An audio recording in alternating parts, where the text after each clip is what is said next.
इसको कहते थे किताब का कीड़ा, उल्लू कहेंगे, कहते हैं दीमक, किताब का दीमक है, ये कहते थे। उस अभिशाप का परिणाम है कि मैं क्लर्क हूं और हमारी बातों का ये कोई ध्यान नहीं देते थे, ये तो पढ़ाई में लगे रहते थे। उसका परिणाम है कि आज ये मेरा दोस्त कलेक्टर है। ईर्ष्या नहीं करना। तुम धनवान को देख करके आज एक नियम ले लो, हर गरीब से मेरा कहना है, एक नियम ले ले, कभी अमीर को देख करके ईर्ष्या मत करना, नहीं तो तुम्हारी गरीबी और बढ़ेगी। जितनी हो सके अमीरों को जय जिनेंद्र करो। सवेरे उठकर मंदिर आओ या ना आओ, पहले हमारे में भी ऐसा करते हैं।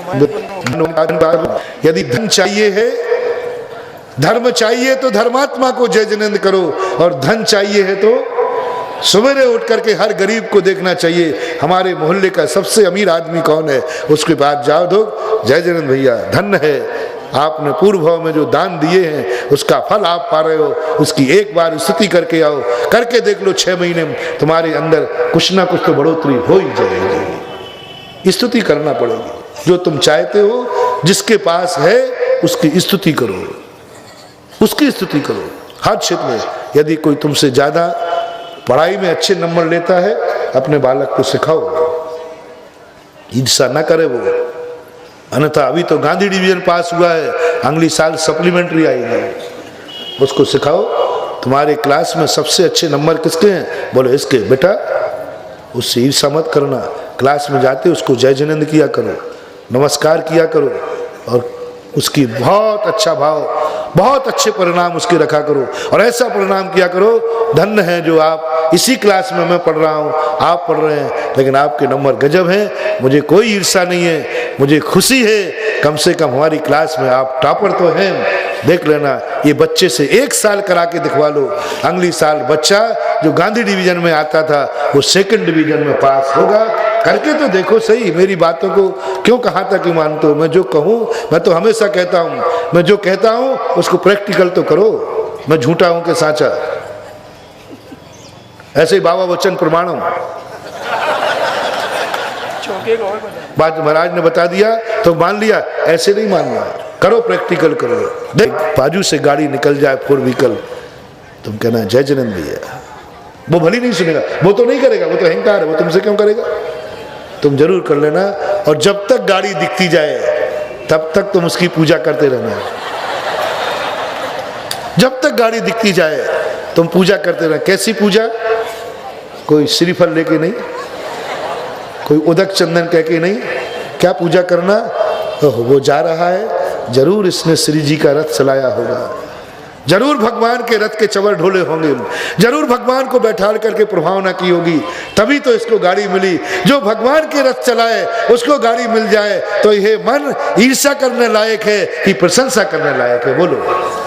भगवान का रथ चलाए कोई व्यक्ति तो ईर्ष्या करना चाहिए कि प्रेम करना चाहिए? तो बस तुम जब तक वो गाड़ी दिखती जाए तुम उसकी पूजा करते जाना, तुम उसकी प्रशंसा करते जाना, तुम्हें तद्रूप कर्म का बंध होता जाएगा। ये मैंने तुम्हें संसार की सिद्धि का कारण बताया। जब कोई बोली लेवे तो ये मत बोलना गरीबों, आजकल धर्म अमीरों का हो गया है, आजकल धर्म भी पैसे वालों का हो गया है, तो क्या तुम जन्म जन्म के पापियों का हो जाए? सुनो रे गरीबों, औकात देखो तुम्हारी क्या है। तुम्हारे मुंह से पूछता हूं, कई लोग कहते हैं महाराज के हार भी बड़े बड़े आदमियों के होवे। सब जानता हूं मैं, ध्यान रखना। आचार्य श्री पे तो ये लांछन पक्का है, लगता ही है, और हम कहां से बच जाएंगे? ये है ना, ये कर दो, बोलने में क्या है? महाराज पक्का है, यही देखता हूं मैं। अच्छा बोलो, ठीक है, आज से मैं तुमसे पूछता हूं कि वो अमीर आदमी क्यों हुआ है? बता दो, वो जन्म से ही गरीब अमीर के यहाँ पैदा क्यों हुआ? उसको ऐसा, क्या तुम धन नहीं चाहते हो? गरीब बताए, गरीब का भाव नहीं है कि मुझे धन आ जाए, है। अमीर नहीं बनना चाहता है, तुम क्यों नहीं बन पा रहे, वो क्यों बना, इतना सा बता दूंगे। वो अमीर क्यों हुआ? आगम प्रवचन है कि इसने पूर्व जन्म में नियम से इतने दान दिए हैं, पैसा आने पर इसने दान ही दान दिया है। परिणाम ये निकला कि आज ये अमीरों के पैदा हुआ। और तुम गरीब क्यों हुए? तुम भी धन था तुम्हारे पास भी, लेकिन तुमने उस धन को पापों में गंवाया, जुआ में गंवाया, व्यसनों में गंवाया। परिणाम स्वरूप आप पापी हुए। तो जो धनवान है वो पूर्व जन्म का क्या है, और जो गरीब है वो क्या है पूर्व जन्म का? तो बोलो हम जन्म जन्म के पापियों के आहार करने जावे? इतना पापी थोड़ी होंगे। कहाँ आहार होंगे?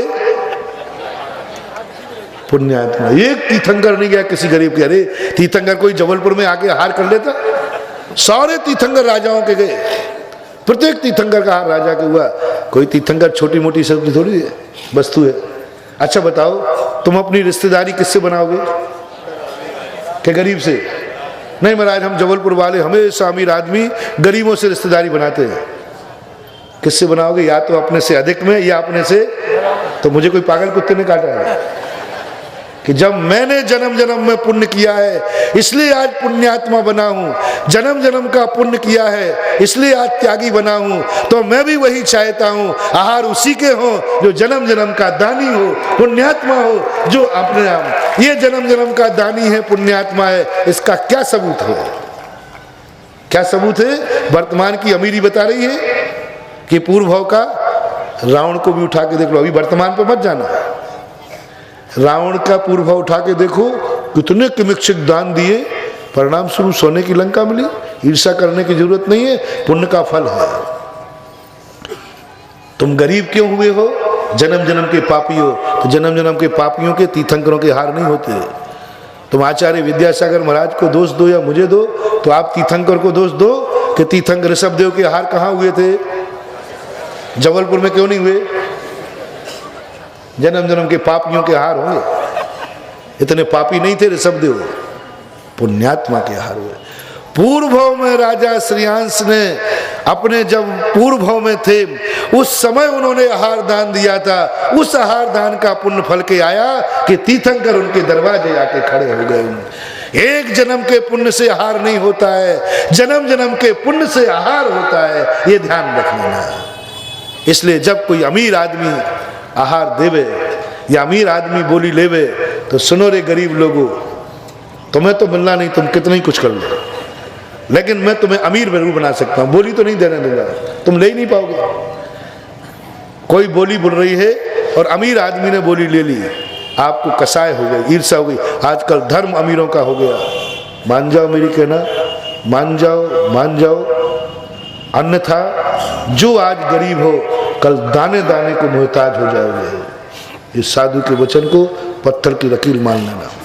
जब जब तुम्हें यह भाव आए आजकल धर्म अमीरों का हो गया, पैसे वालों का हो गया, आपका गरीबी का बीज बो दिया, अब एक एक दाने को मोहताज हो जाओगे तुम। अब देखो, मैं अमीर बनने का तुम्हें एक जादू बताता हूं, अमीर बनने का एक मंत्र देता हूं, बहुत बड़ा। बोली तो नहीं दूंगा, इतना तो मैं अनर्थ नहीं करूंगा कि जन्म जन्म के पापियों को जन्म जन्म के पापियों को मैं अभिषेक की बोली लेने दूं, जन्म जन्म के पापियों के मैं आहार कराऊं। इतना अन्याय, तो इतना दयालु तो मैं नहीं होऊंगा नहीं।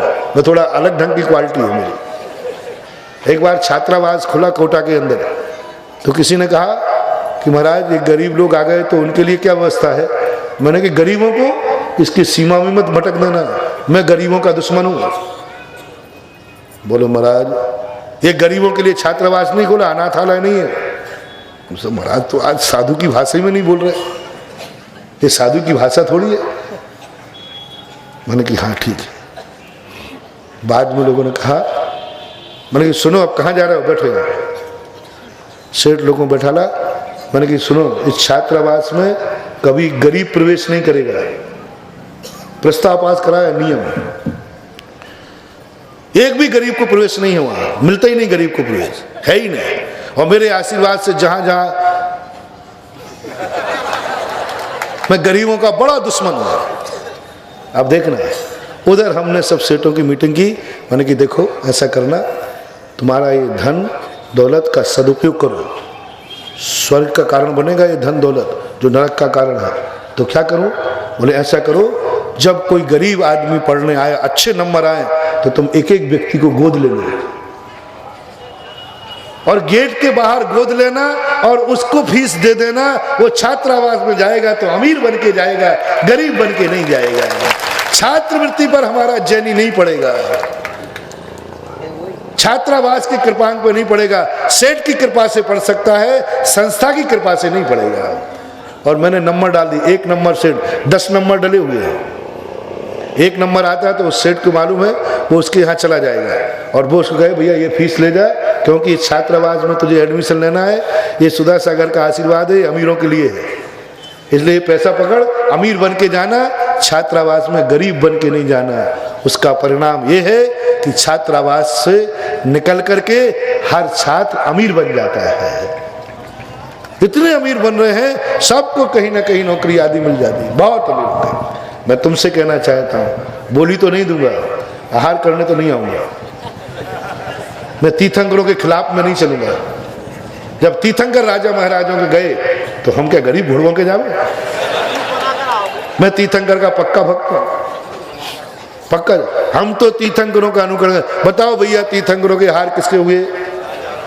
वो एक आध की बात छोड़ देना, वो चंदना वगैरह का आता है, वो भी राजकुमारी थी, कहानी गर्मी थी, वो तो रावत की मारी थी। एक व्यक्ति तीर्थंकर बताओ जिसका गरीबों के यहाँ हार हुआ हो। इसलिए जब तीर्थंकरों का नहीं हुआ तो सुनो रे गरीबों,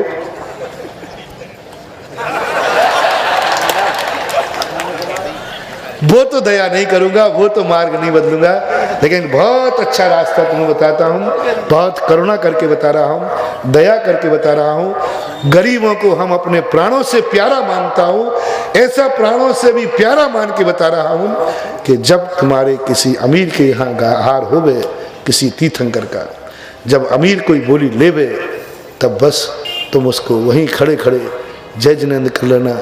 धन है दाता, तूने पूर्व भाव में कौन से पुण्य किए थे, आज तेरे दरवाजे महाराज रुक गए। तूने कौन सा पुण्य किया था, आज इस भौतिक युग में तुझे अपना पैसा भोगों में न लगा करके तू दान देने के भाव हुए तेरे। 1 लाख रुपए की बोली ले ली, इस 1 लाख रुपए से चाहता तो शराब खरीद करके मौज मस्ती कर सकता था। धन्य है ये दाता के परिणाम, जिन्होंने अपनी पसीने की कमाई को कहां देने का भाव किया, अभिषेक की बोली लेने का भाव किया।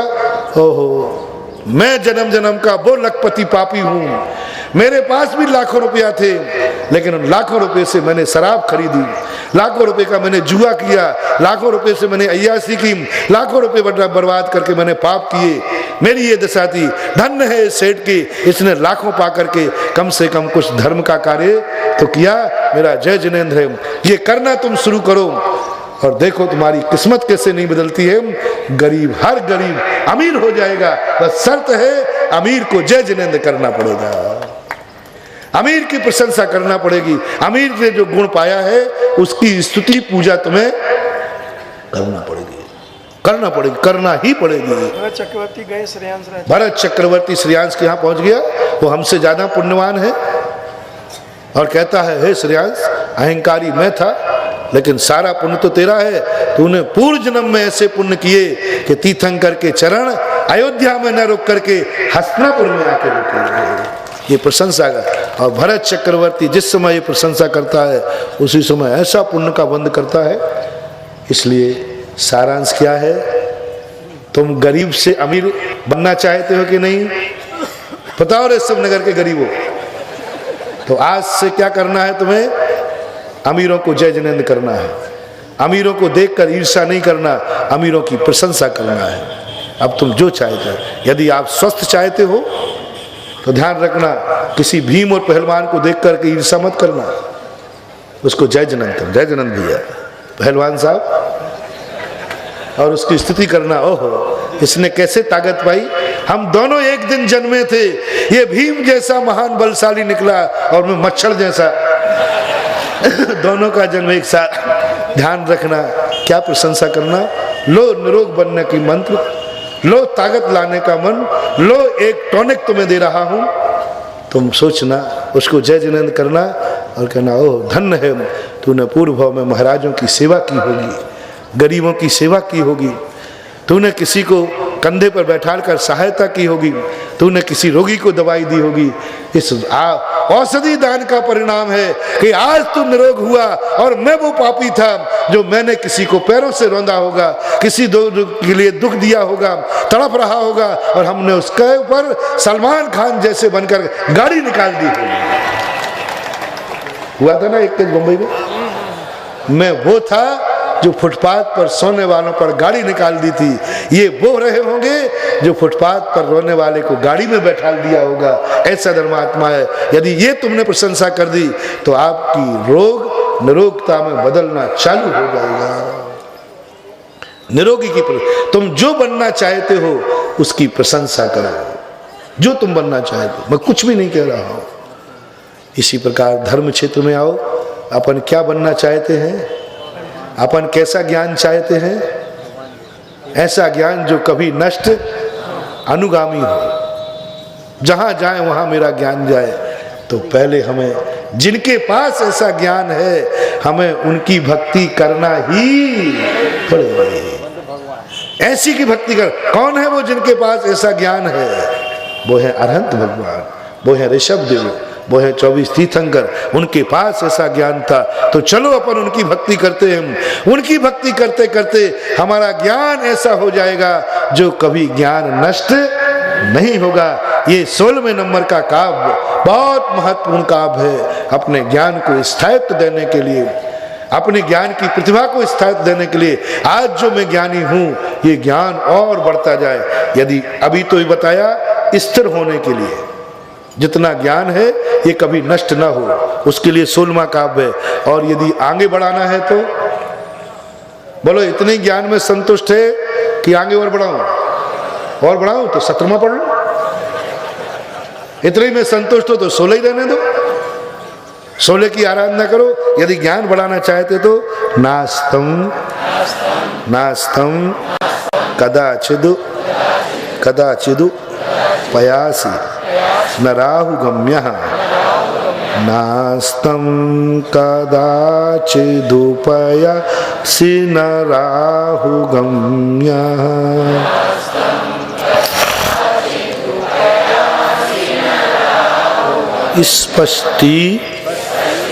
स्पष्टी करोषि षटकोण वाला सा है। करोषि सहसा युगपद जगंती स्पष्टी करोषि सहसा युगपद जगंती।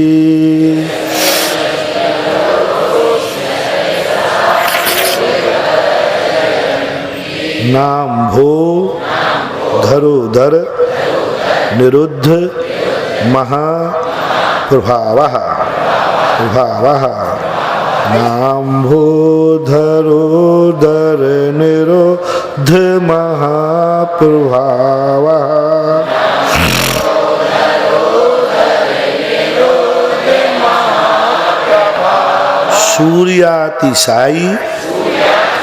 सूर्यातिशायी महिमास मुनीन्द्र लोके।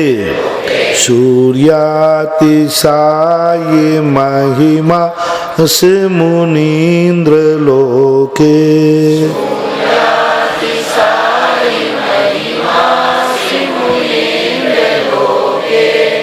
देखो अपने ज्ञान को बढ़ाने के लिए, अपने धर्म को बढ़ाने के लिए कौन सा उदाहरण दे रही है। यदि आप चाहते हो कि मेरा ज्ञान दिन दूना रात चौगुना बढ़े, आज जो मैं ज्ञान हूं कल और ज्ञान बढ़े, तो उसके लिए हमें 17वें नंबर का श्लोक है ना अस्तम। पहले तो ढूंढे संबोधन। मुनीन्द्र, हे मुनीन्द्र आप कैसे हैं लोक में? हे मुनीन्द्र लोके, आप लोक में मुनीन्द्र यानी मुनियों के स्वामी, मुनियों के इंद्र, मुनियों के महान कौन है? साधुओं से बड़ा कौन है? अरहंत भगवान।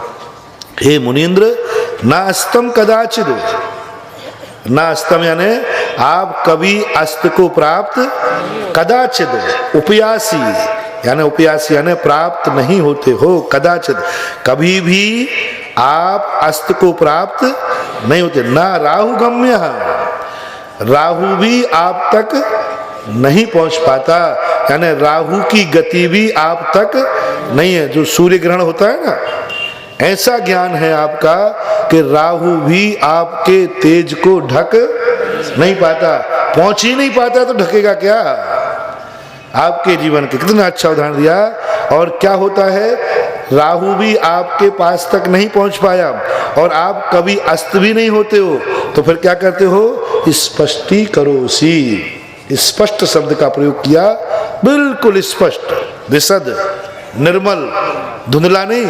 अपन लोगों को तो धुंधला दिखता है, पूरा नहीं दिखता, स्पष्ट है, सब तरफ से स्पष्ट, द्रव्य से, गुण से, पर्याय से, शक्ति से, व्यक्ति से, सबकी तरफ स्पष्टी करो सहसा। सहसा शब्द महत्वपूर्ण है, एक क्षण मात्र में, एकाएक, एक साथ। सहसा का अर्थ एकदम और एक क्रम से नहीं। अपना ज्ञान कैसा है, क्रम से। अपन पहले एक को देखेंगे, फिर दूसरे को देखेंगे, पहले आगे देखेंगे, फिर बाजू देखेंगे, फिर पीछे देखेंगे। लेकिन भगवान कैसा देखते हैं, युगपद, युगपद जगंती स्पष्टी करोसी, एक साथ इस जगत को, भूत के को भी, वर्तमान को भी और आगे को भी जाने एक ही काल प्रगट केवली भगवंता। तीनों काल की त्रिकाल पर्यायों को एक साथ ऐसे जानते हैं, हस्ता मलक वत, हाथ पे रखे हुए आंवले के समान भगवान ये सारे तीन लोक को जानते हैं। तीन लोक उनके ज्ञान में कैसे झलकता है, जैसे आकाश में एक तारा टिमटिमाता है, ऐसा झलकता है। हाथ पे रखे हुए आंवले का उदाहरण दिया पूज्यवर अमृत चंद सूरी महाराज ने। आंवला कितना, हाथ इतना बड़ा है और वो कैसा है, आंवला छोटा है, सामने दिखता है। ऐसे भगवान के केवल ज्ञान में सब झलकता है। कोई भी चीज दुनिया में व्यक्ति कहीं से छुप जाए, कहीं से बच जाए, लेकिन केवल ज्ञानी से नहीं बच सकता। अतीत में क्या क्या हुआ उनके पास सब ज्ञान में रिकॉर्ड है। अब यहाँ कई लोग भ्रम में पड़ जाते हैं और नियतवाद का आलम्बन लेकर के और स्वच्छंदाचारी बन जाते हैं। जो जो भगवान ने देखी है, क्या कहते हैं, जो जो देखी वीतराग ने सो सो होती, वीरारे अनहोनी कभू न होती, काये होत अधीरा है। और मैं पूछता हूँ, क्या क्या देखी वीतराग ने, तू क्या जाने कीड़ा रे, कीड़ा कीड़ा कीड़ा कीड़ा। भगवान ने क्या क्या देखा है, तू क्या जाने कीड़ा। भगवान ने क्या जाना है ये हमें पता नहीं है, लेकिन भगवान ने क्या कहा है वो मुझे। भगवान के जानने से हमारा कल्याण नहीं होगा। भगवान ने क्या कहा है, भगवान ने कहा देख के चलो, तो भगवान हम देख के चले वो तो ठीक है, आपने क्या जाना ये बताओ, वो जीव मरेगा कि ये बचेगा, उस जीव को मैं मारूंगा या बचाऊंगा ये बताओ, आपने क्या देखा है। यदि मारूंगा तो फिर देख के क्यों चलूं, और बचाऊंगा तो भी देख के क्यों चलूं, क्योंकि आपको मालूम है मेरा पैर भी पड़ जाएगा तो जीव मरने वाला। जब आपने देख लिया है कि ये बचेगा तो मैं देख के क्यों चलूं, वो तो बचेगा ही। और जब आपने देख लिया कि ये मरेगा तो देख के